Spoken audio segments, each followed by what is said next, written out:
Good evening, and thank you for tuning in to the Post-Apocalyptic News Radio, your only source for the latest goings-on, little corner of the post-apocalyptic wasteland we call home. We're live at the bottom of the hour. Our top story tonight covers the heroic efforts of one man to restore the phone lines proper. You heard me right, you animals. There's a decent man out there fixing what you destroyed. But more on that later. For now, let us discuss tomorrow's weather. I should like to declare that our equipment has been damaged by a member of staff. Our report for the weather may not be as accurate as we hope. That said, we are expecting a light fog in the early morning, to clear around 0400 hours. Wind speeds will be steady at 3 kilometers per hour with temperatures at a high of 27 degrees Celsius and a low of 25. There's a chance of rain later tomorrow, so do be prepared for that. Yesterday's storm system from Pebble Island has grown in intensity and is traveling westward at a speed of 2 kilometers a day. That's all for our weather, and we'll move on to more pressing matters. Under cover of darkness, Garrett DeWitt was stolen from his home last night. Authorities are asking any with information or who knew Mr. DeWitt personally to visit their offices in Darth. Moving on. It's no secret that this world is a dangerous place. People have grown desperate and taken to helping themselves to your stuff when you're least prepared. Stay ready, stay informed with the latest reported bandit movements. The Skiv have moved locations and have been ambushing commercial vessels near Drowned John's Key. The FDN are on their way to defend any vessels traveling through. However, the key is much too shallow for their vessels. Even under their watch, caution is advised. No other reports of bandit activity or movement are available.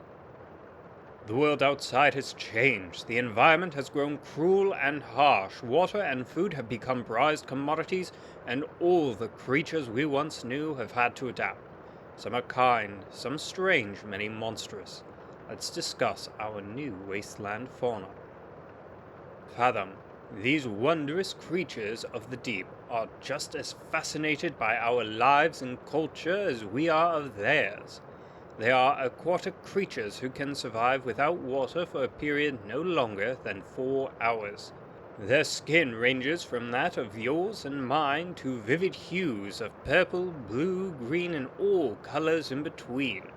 Their scales are almost pearlescent in their shine, and are most commonly the same color as their skin. They walk with 2 feet and have 2 hands, with webbed appendages.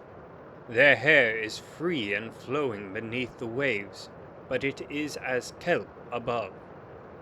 I confess, in many ways the Fathom are just like us, and that lets me wonder how many others are out there who are not so dissimilar from us. With that, I fear I must leave you, for a time. Our benefactors have reserved some time to speak with you directly.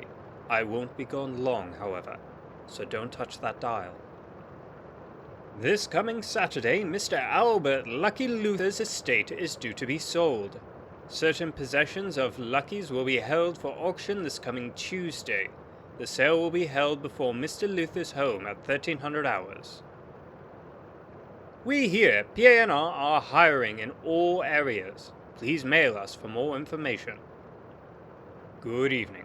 We're back with the latest goings-on here at PANR. Thank you for waiting. I think it's time we had a conversation, so let's talk survival. More accurately, let's talk survival cooking. More specifically, let's talk quality survival culinary.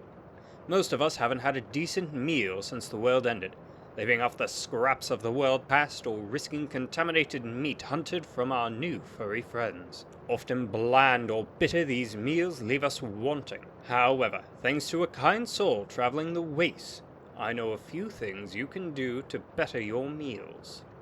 I confess, this isn't a meal that I'm about to describe to you, but it's incredibly valuable in their preparations. Deep below the ocean, volcanic activity spews molten rock into the sea. Our friends, the Fathom, have used these areas for thousands of things.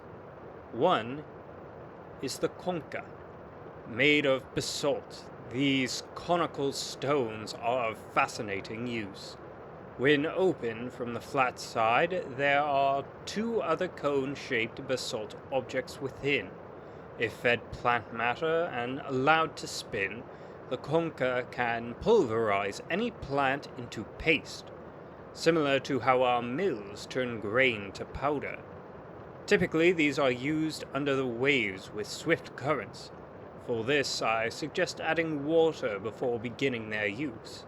I confess I've used my own concha to aid in the production of several sauces over the past week. Its uses have saved time, effort, and even added a unique flavor to my foods. I suggest keeping an eye out for one and giving it a try. Moving on, it's time for our top story of the evening. Careful work by one Dave Harrison has seen phone lines begin to return to barren poles across the wasteland. Mr. Harrison's long-term goal is to return power and communication to the wasteland, though we are far from that. And now I'm certain that many of you out there are tempted by this news to hunt and take the new lines. They are a valuable resource, I understand, but you'll have no easy time in this endeavor, for the new lines are protected by a group of volunteers who all wish to see Mr. Harrison's work finished, calling themselves the Volunteer Line Union, or the VLU. They are dedicated to keeping you away from destroying the most valuable thing we could ask for in the wasteland. Home. Home where you can heat yourself in the frigid nights, where you can call your family in far distant places to know they are well, where you can feel some sense of comfort in a world so malicious as to see you dead at any turn.